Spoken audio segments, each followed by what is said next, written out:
જય રાજગોર ઓફિશિયલમાં આપનું સ્વાગત છે, જે આપણે ફક્ત શીખતા નથી પણ આપણી વિચારસરણી, આપણી કરિયરની દિશા અને સમાજમાં આપણા યોગદાનને ટ્રાન્સફોર્મ કરીએ છીએ. આજનો આપણો ટોપિક છે સ્માર્ટ ગોલ્સ, અર્જુન જેવું ફોકસ. ચાલો જોઈએ કે કઈ રીતે એક મોડર્ન ફ્રેમવર્કને પ્રાચીન જ્ઞાન સાથે જોડી શકાય. અને જુઓ, આ જ તો મૂળ પ્રોબ્લેમ છે. આજના ઘણા યંગ પ્રોફેશનલ્સ જેમને લાગે છે કે તેઓ અટવાઈ ગયા છે, એમને આ વાત તરત જ સમજાઈ જશે. કારણ કે સાચું કહું તો જ્યારે આપણા ગોલ્સ ક્લિયર નથી હોતા ને, ત્યારે કન્ફ્યુઝન અને ફ્રસ્ટ્રેશન સિવાય બીજું કશું જ હાથમાં નથી આવતું. ચાલો એક ક્ષણ માટે આના પર વિચારીએ. હું જ્યારે પણ સ્ટુડન્ટ્સને આ સવાલ પૂછું છું ને, ત્યારે મોટેભાગે જવાબો કેવા મળે છે ખબર છે? મારે એક સારી નોકરી જોઈએ છે, મારે સક્સેસફુલ બનવું છે, અથવા મારે ગ્રોથ કરવો છે. આ બધા ઈરાદાઓ બહુ સારા છે, પણ સાચું કહું તો આ ગોલ્સ નથી, આ તો ખાલી ઈચ્છાઓ છે. હું તમને એક રિયલ લાઈફ એક્ઝામ્પલ આપું. ફાઇનલ યરનો એક સ્ટુડન્ટ હતો, ખૂબ જ મહેનતુ, ક્લાસમાં જાય, નોકરી માટે એપ્લાય કરે, નવા કોર્સ શીખે, પણ રિઝલ્ટ ઝીરો. જ્યારે અમે બંને સાથે બેઠાને ડિસ્કસ કર્યું, ત્યારે એક જ વાત સામે આવી જે ખૂટતી હતી: ફોકસ. એ બધું જ કરી રહ્યો હતો, પણ કોઈ એક સ્પષ્ટ દિશા વગર. અને આ જ કન્ફ્યુઝનનો જવાબ આપણને મળે છે અર્જુનની એક ક્લાસિક સ્ટોરીમાંથી. યાદ છે ને એ વાર્તા? ગુરુ દ્રોણાચાર્યએ બધા શિષ્યોને પરીક્ષા માટે ભેગા કર્યા. એક પછી એક બધાને પૂછ્યું, તને શું દેખાય છે? કોઈકે કહ્યું, મને ઝાડ દેખાય છે. બીજાએ કહ્યું, મને આખો આકાશ અને પેલું પક્ષી દેખાય છે. પણ જ્યારે અર્જુનનો વારો આવ્યો, ત્યારે એનો જવાબ કંઈક અલગ જ હતો. એનો અવાજ એકદમ સ્થિર હતો. ગુરુદેવ, મને ફક્ત પક્ષીની આંખ દેખાય છે. બસ આ એક વાક્ય, આમાં બધું જ આવી ગયું. સમજો આ વાતને. આ ખાલી ટેલેન્ટ કે સ્કિલ નહોતી, આ હતી ગોલ માટેની એક અકલ્પનીય ક્લેરિટી. અર્જુનની સાચી તાકાત એના તીરમાં નહીં, એના ધ્યાનમાં હતી. હવે આ જ વાતને આજના આપણા કેરિયરના જીવનમાં લાવીએ. મોટાભાગના લોકો આજે શું જોઈ રહ્યા છે? માર્ક્સ, બીજા શું કરે છે, કોમ્પિટિશન, સોશિયલ મીડિયા પરની લાઈફ અને ચારે બાજુથી આવતું પ્રેશર. પણ બહુ ઓછા લોકો એવા છે જે અર્જુનની જેમ પોતાનું ચોક્કસ લક્ષ્ય જોઈ શકે છે. અર્જુનની જેમ આપણે પણ આ બધી બિનજરૂરી વસ્તુઓને ઇગ્નોર કરવી પડશે. તો સવાલ એ છે કે આવો ફોકસ લાવીશું કઈ રીતે? શું એની કોઈ મેથડ છે? હા, બિલકુલ છે. અને એના માટે આપણી પાસે એક જબરદસ્ત ટૂલ કિટ છે. ચાલો સ્માર્ટ ગોલ સેટિંગ મેથડને એકદમ પ્રેક્ટિકલી સમજીએ. આ જ એ મેથડ છે જે આપણને અર્જુન જેવું ફોકસ બનાવવામાં મદદ કરશે. એસ એટલે કે સ્પેસિફિક, એટલે કે એકદમ ચોક્કસ.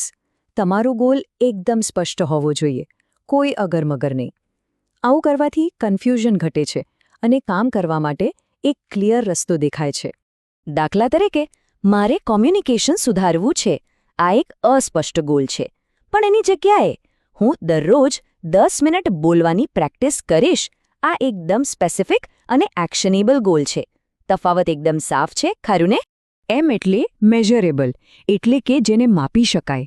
વિચારો, જો તમે તમારા ગોલને માપી જ ન શકો, તો તમને ખબર કેવી રીતે પડશે કે તમે આગળ વધી રહ્યા છો? અને જ્યારે આપણે પ્રોગ્રેસ માપીએ છીએ ને, ત્યારે જ આપણામાં ડિસિપ્લિન આવે છે, જે મોટિવેશન માટે બહુ જ જરૂરી છે. જુઓ કેટલાક સિમ્પલ અને પાવરફુલ એક્ઝામ્પલ્સ. 20 રિલેવન્ટ જોબ્સ માટે એપ્લાય કરવું, 5 મોક ઇન્ટરવ્યૂ પૂરા કરવા, કે પછી એક નવું સર્ટિફિકેશન કમ્પ્લીટ કરવું. આ બધા એવા આંકડા છે જેને તમે સરળતાથી ટ્રેક કરી શકો છો. એ એટલે અચીવેબલ, એટલે કે જેને પ્રાપ્ત કરી શકાય. તમારો ગોલ એવો હોવો જોઈએ જે તમને થોડો સ્ટ્રેચ કરે, તમને ચેલેન્જ આપે, પણ તમને તોડી ન નાખે. ઘણા લોકો એટલા માટે ફેલ થાય છે કારણ કે એમના ગોલ્સ કાં તો બહુ જ સહેલા હોય છે, અથવા તો એટલા મોટા હોય છે કે શરૂઆત જ નથી થતી. એક બેલેન્સ્ડ ગોલ જ તમને મોમેન્ટમ આપે છે. આર એટલે રેલેવન્ટ, એટલે કે સુસંગત. આ બહુ જ અગત્યનો સવાલ છે જે પોતાની જાતને પૂછવાનો છે. શું આ ગોલ ખરેખર મારી કરિયરની દિશામાં મને આગળ લઈ જાય છે?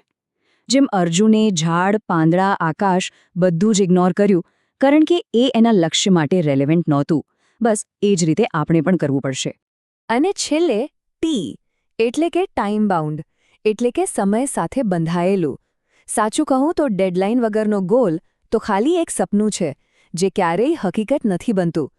ડેડલાઇન એક પ્રકારની અર્જન્સી ઊભી કરે છે, અને એ જ અર્જન્સી આપણને એક્શન લેવા માટે મજબૂર કરે છે. સારું, તો સ્માર્ટ મેથડ તો આપણે સમજી લીધી, પણ ચાલો હવે વાત કરીએ આજના ડિજિટલ યુદ્ધના મેદાનની, જ્યાં ચારે બાજુથી ડિસ્ટ્રેક્શનનો મારો છે. ત્યાં ફોકસને ટકાવી કેવી રીતે રાખવું? આજકાલ જે ડિસ્ટ્રેક્શન્સ છે ને એ કોઈ અકસ્માત નથી. એ તો એક આખી મશીનરી છે જે આપણું ધ્યાન ચોરવા માટે જ બનાવવામાં આવી છે. નોટિફિકેશન્સ, કલાકો સુધી ચાલતું સ્ક્રોલિંગ, બીજા સાથેની સરખામણી, ઓવરથિંકિંગ, આ બધું કેમ એટલું એડિક્ટિવ છે? કારણ કે તે આપણા મગજના રિવોર્ડ સિસ્ટમને હાઇજેક કરી લે છે. દરેક લાઇક, દરેક નોટિફિકેશન આપણા મગજમાં ડોપામાઇનનો એક નાનો હિટ આપે છે અને આપણને વધુને વધુ એની તરફ ખેંચે છે. અને એટલે જ હું હંમેશા કહું છું કે આજના સમયમાં ફોકસ કરવાની જે ક્ષમતા છે ને એ કોઈ સામાન્ય સ્કિલ નથી. એ તમારો કોમ્પિટિટિવ એડવાન્ટેજ છે. જે લોકો ફોકસ કરી શકે છે એ ખાલી વ્યસ્ત નથી દેખાતા, એ લોકો ખરેખર રિઝલ્ટ લાવીને બતાવે છે. તો ચાલો હવે થોડું પ્રેક્ટિકલ કામ કરીએ. થોડીવાર માટે બધું બાજુ પર મૂકીને શાંતિથી પોતાની જાતને પૂછો, આવતા 6 મહિનામાં મારે બરાબર શું મેળવવું છે? એકદમ સ્પેસિફિક બનો. હવે બીજો, એનાથી પણ ઊંડો સવાલ, આ મારા માટે શા માટે જરૂરી છે? એનું શું મહત્વ છે મારા જીવનમાં? જ્યારે તમે તમારા ગોલ પાછળના કેમને સમજી લો છો ને, ત્યારે લાંબા સમય સુધી ટકી રહેવું બહુ જ સહેલું બની જાય છે. અને હવે છેલ્લો સવાલ, આ ગોલને પૂરો કરવા માટે મારે દરરોજ કઈ એક નાની એવી એક્શન લેવી જ પડશે. આ કરવાથી મોટો ગોલ પણ મેનેજેબલ લાગવા માંડશે. અહીં જય રાજગોર ઓફિશિયલમાં અમે હંમેશા એક વાત પર ભાર મૂકીએ છીએ. ગોલ્સ ક્યારેય મુશ્કેલ હોવાના કારણે ફેલ નથી થતા, એ અસ્પષ્ટ હોવાના કારણે ફેલ થાય છે. ઓકે, ઘણી બધી વાતો થઈ, ઘણું બધું સમજ્યા, પણ હવે વારો છે એક્શનનો. ચાલો આ બધી માહિતીને આજે જ રિઝલ્ટમાં કન્વર્ટ કરીએ. હું તમને એક નાની એક્શન ચેલેન્જ આપવા માંગુ છું. આ રહ્યો તમારો 4 સ્ટેપ એક્શન પ્લાન. પહેલું, આજે જ એક સ્માર્ટ ગોલ લખો. બીજું, એને નાના વીકલી ટાસ્કમાં તોડી નાખો. ત્રીજું, કોઈ એક મોટું ડિસ્ટ્રેક્શન જે તમારો સમય બગાડે છે એને દૂર કરો. અને ચોથું, દર રવિવારે તમારી પ્રોગ્રેસને રિવ્યૂ કરો. બસ આટલું જ. આને સતત કરતા રહો અને જોજો, ફોકસ તમારી આદત બની જશે. અને હંમેશા એક વાત યાદ રાખજો, અર્જુનની મહાનતા કોઈ સંયોગ નહોતો. એણે દરરોજ પોતાના ફોકસની પ્રેક્ટિસ કરી હતી. એ કોઈ જાદુ નહોતું, એ શિસ્ત હતી. જે એણે કર્યું એ જ આપણે પણ કરી શકીએ છીએ, બસ આપણું ક્ષેત્ર અલગ છે. તમારી કરિયર પણ એટલી જ ગંભીરતાને લાયક છે, અને એના માટે આ પ્રકારનું ફોકસ એ જ સફળતાની ચાવી છે. મારી સાથે આજે શીખવા બદલ તમારો ખૂબ ખૂબ આભાર. આ છે જયરાજ ગૌર ઓફિશિયલ, જ્યાં આપણે ખાલી કરિયરનો રસ્તો જ નહીં, પણ જીવન જીવવા માટેનું માઇન્ડસેટ પણ ટ્રાન્સફોર્મ કરીએ છીએ. જો આજના વિશ્લેષણથી તમને થોડી પણ ક્લેરિટી મળી હોય તો પ્લીઝ જયરાજ ગૌર ઓફિશિયલને લાઇક, શેર અને સબસ્ક્રાઇબ કરજો.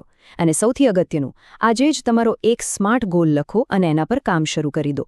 કારણ કે યાદ રાખજો, ક્લેરિટી જ કોન્ફિડન્સને જન્મ આપે છે. મળીશું હવે પછીના વિશ્લેષણમાં.